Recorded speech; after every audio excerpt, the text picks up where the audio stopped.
തമിഴ്നാട് മുഖ്യമന്ത്രിയായി അധികാരമേറ്റ നടൻ വിജയെ അഭിനന്ദിച്ച് രാഹുൽ മാങ്കൂട്ടത്തിൽ ഫേസ്ബുക്കിൽ ഒരു പോസ്റ്റ് ഇട്ടു. അതിൽ കുറച്ച് കാര്യങ്ങൾ പറയുന്നുണ്ട്, വിശദമായിട്ട് തന്നെ പറയുന്നുണ്ട്. പിന്നെ വിജയ് ഏറെ ജാഗ്രത കാണിക്കേണ്ട സമയമാണെന്നും, അതായത് അതിവേഗം ഉയർത്തിയ നേതാക്കളെ അതേ വേഗത്തിൽ മറന്നു കളഞ്ഞ കഥകളും ഇന്ത്യൻ രാഷ്ട്രീയത്തിലുണ്ടെന്ന് പറഞ്ഞു വെക്കുന്നുണ്ട്. അത് മറ്റാർക്കെങ്കിലും ഇട്ടുള്ള കുത്താണോ അതോ സ്വയമുള്ള കുത്താണോ എന്ന് മനസ്സിലായില്ല. ഇപ്പൊ രാഹുൽ മാങ്കൂട്ടം ആയതുകൊണ്ട് തന്നെ വളരെ വേഗം വളർന്നവരെ ഈ പറയുന്ന പോലെ അതിനകത്തൊരു ക്രാബ് മെന്റാലിറ്റിയോ എന്നുകൊണ്ട് പറയുന്ന ഒരു സാധനം ഉപയോഗിച്ചിട്ടുണ്ട്. വലിയ കാര്യം അതൊക്കെ. കാരണം രാഹുൽ മാങ്കൂട്ടത്തിനെ സംബന്ധിച്ചിടത്തോളം വളരെ വേഗം ഉയർന്നു വന്ന ഒരു നേതാവാണ്. നമുക്കറിയാവുന്ന പോലെ ചാനൽ ചർച്ചകളാവാം, പിന്നെ ചില ആൾക്കാരുടെ ഒരിക്കൽ വി.ഡി. സതീശൻ തന്നെ പറഞ്ഞിട്ടുണ്ട്, ഏറ്റവും കൂടുതൽ അധികാരം ഉണ്ടാക്കാനും ഏറ്റവും കൂടുതൽ അധികാര സ്ഥാനങ്ങളിലേക്ക് നുഴഞ്ഞു കയറാനുള്ള എളുപ്പ വഴി എന്ന് പറഞ്ഞാൽ ഏതെങ്കിലും വലിയ നേതാക്കന്മാരുടെ പെട്ടി പിടിക്കുക എന്നുള്ളതാണെന്ന്. ഇത് വി.ഡി. സതീശൻ തന്നെ ഒരു ഘട്ടത്തിൽ പറഞ്ഞതാണ്. അപ്പം ഇങ്ങനെ പെട്ടിപിടിക്കലും കാര്യങ്ങളും ഒക്കെ ഈ പറയുന്ന ചാനൽ ചർച്ചകൾ ഒക്കെ കൊണ്ടാണ് പലരെയും സന്തോഷിപ്പിക്കുകയും അവരുടെ ഇംഗിതത്തിനനുസരിച്ച് നിൽക്കുകയും ഒക്കെ ചെയ്തിട്ട് തന്നെയാണ് രാഹുൽ മാങ്കൂട്ടത്തിൽ എന്ന് പറയുന്ന ഒരു നേതാവ് ഉണ്ടായത് എന്ന് നമുക്ക് പറയേണ്ടി വരും. അതുകൊണ്ടാണല്ലോ വലിയ രാഷ്ട്രീയമായി ഈ പറയുന്ന പോലെ പ്രവർത്തിച്ച് വലിയ പ്രവർത്തന പരിചയമൊന്നും അവകാശപ്പെടാനില്ലെങ്കിൽ കൂടിയും പാലക്കാട് പോലെ ഒരു മണ്ഡലത്തിൽ നിൽക്കാനും ന്യൂനപക്ഷങ്ങളുടെ വോട്ടുകൾ നേടിക്കൊണ്ട് അവിടെ ശക്തമായ ഒരു വിജയം കരസ്ഥമാക്കാനും രാഹുൽ മാങ്കൂട്ടത്തിന് കഴിഞ്ഞത് എന്നുള്ള കാര്യത്തിൽ യാതൊരു സംശയവുമില്ല. ഒരു യുവജന പ്രക്ഷോഭങ്ങളിൽ എവിടെയും ശക്തമായ സാന്നിധ്യമായി ഒരു ജനകീയ സമരത്തിൽ നമ്മൾ രാഹുൽ മാങ്കൂട്ടത്തിനെ കണ്ടിട്ടില്ല. ഒരു ജനകീയ പ്രക്ഷോഭങ്ങളിൽ എവിടെയെങ്കിലും ഇപ്പോൾ ഏതെങ്കിലും ഒരു വിഷയം എടുത്ത് ഉയർത്തിക്കാട്ടിക്കൊണ്ട് സർക്കാരിനെതിരായി അതിശക്തമായി പടനയിച്ച ഒരു ചരിത്രം രാഹുൽ മാങ്കൂട്ടത്തിൽ അവകാശപ്പെടാനില്ല. എന്നിരുത്തിട്ട് കൂടി രാഹുൽ മാങ്കൂട്ടം നമ്മൾ അറിയപ്പെടുന്ന ഒരു നേതാവായി മാറി. കാരണം എന്താണെന്ന് ചോദിച്ചാൽ വി.ഡി. സതീശൻ പറഞ്ഞ കാരണങ്ങളിലേക്ക് തന്നെ നമുക്ക് പോകേണ്ടി വരും. ചിലരെ അനുനയിപ്പിച്ച് നിർത്താനും പലരുടെ ഒപ്പം നടക്കാനും പലരെ പോലെ അനുകരിക്കാനും ഒക്കെ ശീലിച്ചതിന്റെ ഫലമായിട്ട് തന്നെയാണ് പലപ്പോഴും പല നേതാക്കന്മാരും ഇവിടെ ഉണ്ടായിട്ടുള്ളത് എന്നുള്ള കാര്യം സതീശൻ തന്നെ പറഞ്ഞു വയ്ക്കുന്നുണ്ട്. അതൊരു പക്ഷേ പിന്നെ നമുക്കറിയാവുന്ന പോലെ ആരെയും ഒരുപക്ഷെ KCയെ കുറിച്ചാവാം, ഇതിനു മുമ്പ് തന്നെ KCയെ കുറിച്ച് പറഞ്ഞതാവാം, ഇനി അതല്ല കരുണാകരന്റെ പിന്നാലെ നടന്ന രമേശ് ചെന്നിത്തല ആളായതിനെ കുറിച്ചാവാം, ഉമ്മൻചാണ്ടിയെ കുറിച്ചാവാം, AK ആന്റണിയെ കുറിച്ചും, അങ്ങനെ ആരെ കുറിച്ചും ആകാം. ഇപ്പൊ നമ്മൾ മനസ്സിലാക്കേണ്ട ഒരു കാര്യം, ഒരു ദ്രാവിഡ സംസ്കാരത്തിന്റെ ഭാഗമായി തമിഴ്നാട് എന്ന് പറയുന്നത് ശക്തമായ ഒരു കേന്ദ്രം തന്നെയായിരുന്നു. അവിടെ നമുക്കറിയാവുന്ന പോലെ നിരവധി ആയ ആൾക്കാർ, കരുണാനിധി ആവട്ടെ ജയലളിത ആവട്ടെ എന്ന് പറയുന്ന പോലെ ശക്തരായ നിരവധി മുഖ്യമന്ത്രിമാരെ കണ്ട ഒരു ചരിത്രം കൂടിയുള്ള ഒരു വലിയ ദ്രാവിഡ മണ്ണ് തന്നെയാണ് തമിഴ്നാടിൻ്റെത്. അക്കാര്യത്തിലൊന്നും ആർക്കും യാതൊരു സംശയമില്ല. പക്ഷെ രാഹുൽ പറഞ്ഞു വെക്കുന്നത് ഉത്തരവാദിത്വത്തോടുകൂടി വലിയ ഇതിനെ കാണേണ്ടിയിരിക്കുന്നു. കാര്യം എടുത്ത് ഉയർത്തിയവർ തന്നെ, അല്ലെങ്കിൽ ഉയർത്തി കഴിഞ്ഞാൽ വളരെ വേഗം താഴേക്ക് പോകാനുള്ള സാധ്യതയും ഇതിനകത്തുണ്ട് എന്ന്. ഇതൊരു സെൽഫ് ഗോളാണ്. കാരണം ഞാൻ നേരത്തെ സൂചിപ്പിച്ച പോലെ അത്രയും ഉയരത്തിൽ നിന്ന് രാഹുൽ മാങ്കൂട്ടത്തിൽ എന്ന് പറയുന്ന ഒരു നേതാവ് വളരെ വേഗമാണ് താഴേക്ക് വീണത്. താഴേക്ക് വീണെന്ന് പറഞ്ഞാൽ പാർട്ടിയിൽ എന്തൊക്കെയോ വലിയ സംഭവമാണെന്നും, പാർട്ടിയിൽ നാളെ, അതായത് ഈ 2026 മന്ത്രിസഭ അധികാരമേൽക്കുമ്പോൾ അതിലൊരു മന്ത്രിയായി രാഹുൽ മാങ്കൂട്ടത്തിൽ ഉണ്ടാകും എന്നുവരെ ഇവിടെ വലിയ തോതിലുള്ള പ്രചരണം നടന്ന സമയമായിരുന്നു. രാഹുൽ മാങ്കൂട്ടത്തിൽ പിന്നോട്ട് പോകുന്ന സമയത്ത് നമ്മൾ ആലോചിച്ച് നോക്കുക, രാഹുൽ വീണ് കിടക്കുന്നത് ഇനിയിപ്പോ പെണ്ണുകേസിനകത്താവും ശിക്ഷിക്കപ്പെട്ടില്ലെങ്കിൽ പോലും അയാൾ വീണ് കിടക്കുന്ന ഒരു വലിയ പടുകുഴിയാണ്. വലിയ പടുകുഴിയാണ്, നമ്മൾ വിചാരിക്കുന്ന പോലെ അല്ല.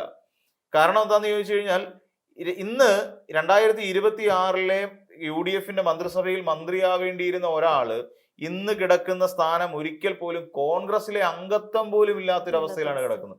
അപ്പം പുള്ളിയുടെ മാനസികാവസ്ഥ ഒന്ന് ആലോചിച്ച് നോക്കൂ. എന്തുകൊണ്ട് അത് സംഭവിച്ചു? ഒരു ജനപ്രതിനിധി എന്നുള്ള നിലയിൽ നിന്നുകൊണ്ട്, ഒരു യുവ രാഷ്ട്രീയ നേതാവ് എന്നുള്ള നിലയിൽ നിന്നുകൊണ്ട് പാലിക്കേണ്ട മര്യാദകൾ പാലിച്ചിട്ടില്ല രാഹുൽ മാങ്കൂട്ടത്തിൽ എന്നുള്ളതിന്റെ ഉദാഹരണമല്ലേ. ഇപ്പൊ നമ്മൾ നോക്കിക്കോളൂ, പിണറായി വിജയനെ പരസ്യമായി ചീത്ത വിളിക്കുന്നതുകൊണ്ടോ, പിണറായി വിജയനെതിരായി ഫേസ്ബുക്കിൽ അപ്ഡേറ്റ് ചെയ്യുന്നതുകൊണ്ടോ, സ്റ്റാറ്റസുകൾ ഉണ്ടാക്കുന്നതിനോ, റീലുകൾ നിർമ്മിച്ചിടുന്നത് കൊണ്ടോ ഒരാളും ഒരു കാലത്ത് രാഷ്ട്രീയ നേതാവായി അധികകാലം വിരാജിച്ചിട്ടില്ലെന്നേ. അപ്പോൾ അവിടെ കാണിക്കേണ്ട ചില ഉത്തരവാദിത്തങ്ങൾ കാണിച്ചില്ല എന്ന് മാത്രമല്ല, ചില ഇടങ്ങളിലേക്ക് നുഴഞ്ഞു കയറുന്നതിന് വേണ്ടിയിട്ടുള്ള പരിശ്രമവും ഈ പറയുന്ന രാഹുൽ മാങ്കൂട്ടത്തിന്റെ ഭാഗത്തു നിന്നുണ്ടായി. അതായത് ഒരു ചാനൽ ചർച്ചയിൽ പങ്കെടുക്കുമ്പോൾ, ഇവിടെ കേരളത്തിൽ നിരവധി ചാനൽ ചർച്ചകൾ വളരെ കാലങ്ങളായി ഉണ്ട്. നിരവധി രാഷ്ട്രീയ നേതാക്കന്മാർ ചാനൽ ചർച്ചകളിൽ പങ്കെടുത്തിട്ടുണ്ട്, നമുക്കറിയാം. അത് ഇടതുപക്ഷത്തിന്റെ ആയിക്കോട്ടെ, UDFന്റെ ആയിക്കോട്ടെ, BJPയുടെ ആയിക്കോട്ടെ, ഈ 3 രാഷ്ട്രീയ പാർട്ടികളുടെയും പ്രതിനിധികൾ ഒരുപാട് തവണ ഒരുപാട് ചാനൽ ചർച്ചകളിൽ പങ്കെടുത്തിട്ടുണ്ട്. എന്നിട്ട് എവിടെയെങ്കിലും ഏതെങ്കിലും ഒരു രാഷ്ട്രീയ നേതാവ് ആ ചാനൽ ചർച്ചയിൽ പങ്കെടുത്തതിന്റെ ഭാഗമായി അവിടുത്തെ ഏതെങ്കിലും ഒരു ചാനലിലെ വനിതാ ഉദ്യോഗസ്ഥയുമായി അല്ലെ വനിതാ പ്രവർത്തകയുമായി മാധ്യമ പ്രവർത്തകയുമായി ചങ്ങാത്തം ഉണ്ടാക്കിയിട്ടുണ്ടോ? അല്ലേ? ചങ്ങാത്തം ഉണ്ടാക്കുക മാത്രമല്ല അവരുടെ കുടുംബ പ്രശ്നത്തിലേക്ക് ഇടപെടുക, അവരുടെ കുടുംബ പ്രശ്നത്തിലേക്ക് ഇടപെട്ടുകൊണ്ട് ആ പറയുന്ന ഭർത്താവിനെ മോശക്കാരനാക്കി ചിത്രീകരിക്കുക, ആ കിട്ടുന്ന ഗ്യാപ്പിലേക്ക് ഇൻഫിൽട്രേറ്റ് ചെയ്യുക, നുഴഞ്ഞു കയറിക്കൊണ്ട് അവരെ ചൂഷണം ചെയ്യുക. അത് ലൈംഗികമായിട്ടാണെങ്കിലും സാമ്പത്തികമായിട്ടാണെങ്കിലും ചൂഷണം ചെയ്യുക. തൻ്റെ അധികാരം ഉപയോഗിച്ചുകൊണ്ട് താൻ ഇപ്പോൾ നിലനിൽക്കുന്ന രാഷ്ട്രീയത്തിൽ താൻ വഹിക്കുന്ന പദവികൾ ദുരുപയോഗം ചെയ്തുകൊണ്ട് പലരുടെയും കുടുംബങ്ങളിലേക്ക് കടന്നു കയറുക, പല സ്ത്രീകളുമായി അടുപ്പ് സ്ഥാപിക്കുക, ഇതൊക്കെ ചെയ്യുക എന്ന് പറഞ്ഞു കഴിഞ്ഞാൽ തെറ്റല്ലേ? എന്താണ് അവിടെ സംഭവിച്ചത്? നമ്മൾ മനസ്സിലാക്കേണ്ടത് ഈ രാഹുൽ മാങ്കൂട്ടത്തിന് പറ്റിയ പോലെ വീഴ്ചയൊന്നും വിജയ്ക്ക് ഉണ്ടാകാൻ സാധ്യതയില്ല. വിജയ് ആണെങ്കിൽ ഒരു സിനിമയ്ക്ക് വേണ്ടി 100, 120, 200 കോടി രൂപയാണ് ഒരു സിനിമയ്ക്ക് വേണ്ടി മേടിക്കുന്നത്. ഇഷ്ടംപോലെ പണം വിജയുടെ കയ്യിലുണ്ട് താനും. രാഹുൽ മാങ്കൂട്ടത്തിനേക്കാൾ 10 ഇരട്ടി എന്ന് പറയാൻ പറ്റില്ല. വിജയുടെ ഫെയിം എവിടെയാണെന്ന് നമ്മൾ ആലോചിച്ച് നോക്കൂ. വിജയ് എന്ന് പറയുന്ന എല്ലാവരും ജോസഫ് വിജയ് എന്നൊക്കെ വിളിക്കുന്ന ആ വിജയ് നിൽക്കുന്ന ഒരു ഫെയിം ആലോചിച്ച് നോക്കൂ. എത്ര വലിയ ഫെയിമാണ് വിജയ്. ഇന്ന് മോഹൻലാൽ എന്ന് പറയുന്നതിനേക്കാൾ അപ്പുറം നിരവധി ആൾക്കാർ അറിയുന്ന ഒരു താരമാണ് വിജയ്. കോടിക്കണക്കിന് രൂപയുടെ ആസ്തിയുള്ള ഒരു താരമാണ് വിജയ്. ഈ പറയുന്ന വിജയുടെ പിന്നാലെ പോകാത്ത ഒരു ചെറുപ്പക്കാരൻ നമ്മുടെ കേരളത്തിൽ പോലും ഇല്ല എന്ന് നമുക്കറിയാം. അത് ആണായാലും പെണ്ണാണെങ്കിലും നമ്മുടെ കേരളത്തിൽ പോലും വിജയ് ഫാൻസ് അസോസിയേഷൻ ഉണ്ട്.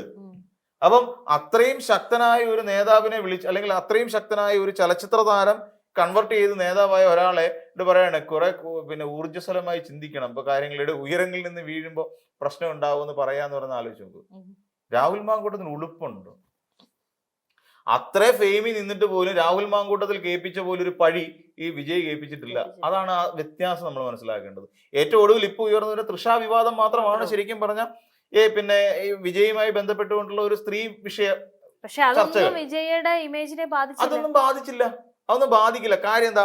അദ്ദേഹം ഒരു രാഷ്ട്രീയക്കാരൻ എന്നതിനപ്പുറത്തേക്ക് ഒരു ചലച്ചിത്ര താരമാണെന്നും ആ ചലച്ചിത്ര താരം എന്നതിനപ്പുറത്തേക്ക് അദ്ദേഹം ഒരു സാധാരണ മനുഷ്യനായി നിലനിൽക്കുകയാണ് എന്നുള്ള ബോധ്യം തമിഴ്നാട്ടുകാർക്കുണ്ട്. അതുകൊണ്ടാണ് കരൂര് പോലെ ഒരു സംഭവം നടന്നിട്ട് അത്രയും ആൾക്കാർ സ്റ്റാമ്പേഡിൽ മരിച്ചുപോയ സാഹചര്യത്തിൽ പോലും വിജയ്ക്ക് ആ ഒരു അല്ലെങ്കിൽ ആ ഒരു നെഗറ്റീവ് ഷെയ്ഡ് വിജയെ ബാധിച്ചില്ല എന്നുള്ളതാണ്. അതൊരു നെഗറ്റീവ് ഷെയ്ഡായിരുന്നു. അവിടുത്തെ സ്റ്റാമ്പേഡ് കൺട്രോൾ ചെയ്യാൻ പറ്റാത്ത സിറ്റുവേഷൻ വരികയും നിരവധി ആളുകൾ മരണപ്പെടുകയും ചെയ്ത ഒരു ദാരുണമായ അനുഭവമായിരുന്നിട്ട് കൂടി അതുപോലും നെഗറ്റീവ് ഷെയ്ഡായി വിജയെ ബാധിച്ചിട്ടില്ല എന്നുള്ളതാണ് ഈ തെരഞ്ഞെടുപ്പിൽ വിജയം നമ്മൾ കാണുമ്പോൾ മനസ്സിലാക്കേണ്ടത്. അല്ലെ?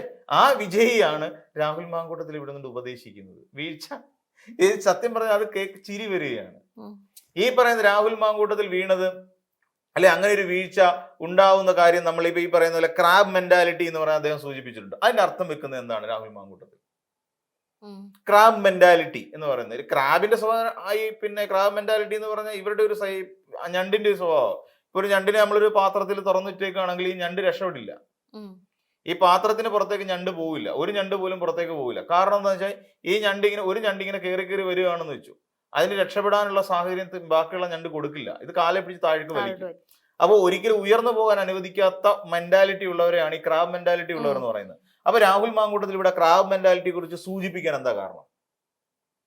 അത് ആർക്കിട്ടുള്ള കൊട്ട? വെറുതെ ആലോചിച്ച് നോക്കിയാൽ മതി. ആർക്കിട്ടുള്ള കൊട്ട?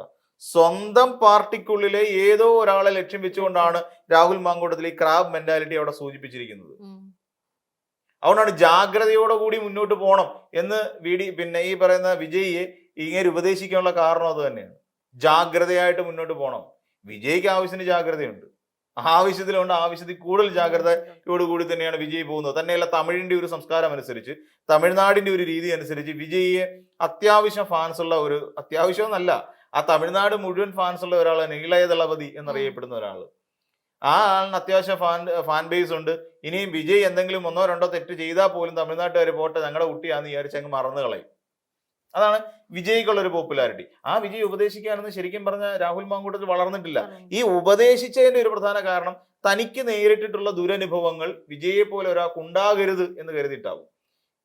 ഒരു ഈക്വലൈസ് ചെയ്യാണ്. എന്ന് വെച്ചാൽ ഞാനും ഒരേപോലെയാണ്, വിജയും ഒരേപോലെ, രണ്ടുപേരും ഒരേപോലെയുള്ള ഒരേ തൂവൽ പക്ഷികളാണ് എന്ന് വരുത്തി തീർക്കുക.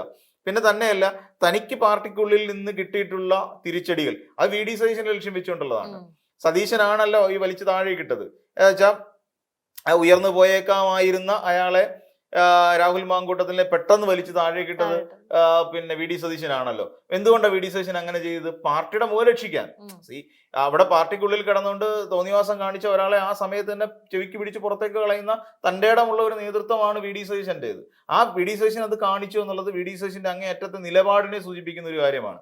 അപ്പം അങ്ങനെ തനിക്കിട്ട് പാര പണിഞ്ഞത് തന്റെ പാർട്ടിക്കകത്തുള്ളവർ തന്നെയാണ് എന്ന് പിന്നെ പറയാതെ പറയുകയാണ് ഈ ക്രാബ് മെന്റാലിറ്റി എന്ന് പറയുന്ന ഒരു സൈക്കോളജിക്കൽ ടേം ഉപയോഗിച്ചുകൊണ്ട് ഈ പറയുന്ന രാഹുൽ മാങ്കൂട്ടത്തിൽ ചെയ്തിരിക്കുന്നത്. അപ്പം ഈ പറയുന്ന ആ തമാശയും ആ ഉപദേശവും എല്ലാം ശരിക്കും പറഞ്ഞാൽ സ്വന്തം പാർട്ടിക്കാർക്ക് തന്നെയിട്ടുള്ള ഒരു കൊള്ളിവയ്പ്പാണ് എന്ന് വേണമെങ്കിൽ പറയാം രാഹുൽ മാങ്കൂട്ടം നടത്തിയിരിക്കുന്നത്. പിന്നെ വിജയിയെ പോലെ ഒരു വലിയ മഹാനടനെയും ഇപ്പം തർക്കങ്ങളൊന്നും ഇല്ലാതെ ഹൈക്കമാൻഡ് ഇടപെടാതെ അങ്ങോട്ടും ഇങ്ങോട്ടും ചീത്ത വിളിക്കാതെ ഒരു മുഖ്യമന്ത്രിയെ വളരെ വേഗം തീരുമാനിക്കാനും അധികാരത്തിൽ കയറാനും കഴിഞ്ഞ ഒരു പാർട്ടിയുടെ നേതാവാണ് TVK നേതാവായ വിജയ്. അപ്പൊ അവിടെ കൊണ്ടുവന്ന് ഉപദേശിക്കാനും മാത്രമൊന്നും ഈ പറഞ്ഞ രാഹുൽ മാങ്കൂട്ടത്തിൽ വളർന്നിട്ടില്ല. പിന്നെ രാഹുലിന്റെ കയ്യിലിരിപ്പുമായിട്ട് വിജയ് മുന്നോട്ട് പോയി കഴിഞ്ഞാലും വിജയ്ക്ക് വലിയ തട്ടുകേട് വരരുത്. പക്ഷെ രാഹുൽ മാങ്കൂട്ടത്തിനുള്ള തട്ടുകേട് ഇനി മാറാനും പോകുന്നില്ല. കാരണം ഈ മന്ത്രിസഭയിൽ ഇരിക്കേണ്ട ഒരു മന്ത്രിയായിരുന്നു, ഒരു യുവ മന്ത്രിയാ. ഒന്ന് ആലോചിച്ചു, 30 അല്ലെങ്കിൽ 36 വയസ്സുള്ള സമയത്ത് കേരളത്തിന്റെ ഒരു മന്ത്രിയായി ക്യാബിനറ്റ് പദവിയുള്ള മന്ത്രിയാവുക എന്ന് പറഞ്ഞാലേ ഈ പലർക്കും കിട്ടാത്തൊരു അവസരമാണ്. ഇനി അവന് കിട്ടണമെന്നുണ്ടെങ്കിൽ 5 വർഷം കൂടെ കഴിയണം. അതും UDF അധികാരത്തിൽ കയറിയാൽ മാത്രം. അപ്പൊ 5 വർഷം എന്ന് പറയാൻ 41 വയസ്സാവും. ആ 41 വയസ്സിൽ UDF അധികാരത്തിൽ വിജയിക്കണം. ഈ പോക്ക് കണ്ടിട്ട് 5 വർഷം കഴിഞ്ഞ് UDF വിജയിക്കും എന്നുള്ള കാര്യം എനിക്ക് ഉറപ്പൊന്നുമില്ല. അപ്പോൾ ആ സാഹചര്യത്തിൽ ഇനിയും 41ാമത്തെ വയസ്സിൽ കിട്ടിയില്ലെങ്കിൽ പിന്നെ 46 വയസ്സ് കഴിയും ഈ രാഹുൽ മാങ്കൂട്ടത്തിൽ ഒരു മന്ത്രിയാവാൻ. അപ്പം വലിയ ഏറ്റവും മികച്ച ഒരു സുവർണ ചാൻസ് എന്ന് പറയത്തില്ലേ, സുവർണ അവസരം അത് നഷ്ടപ്പെടുത്തിയ ഒരാളാണ് രാഹുൽ മാങ്കൂട്ടത്തിൽ. ആ രാഹുൽ മാങ്കൂട്ടത്തിൽ ഈ ലോകത്തുള്ള ഒരാളെ പോലും ഉപദേശിക്കാനുള്ള ഒരു കെൽപ്പോ യോഗ്യതയോ ഇല്ല. പിന്നെ ഉപദേശിച്ചിട്ടുണ്ട്, ഉപദേശത്തിന്റെ ഗുണം ഇപ്പൊ കോടതി കിടക്കുവാണെന്ന് നമുക്കറിയാം.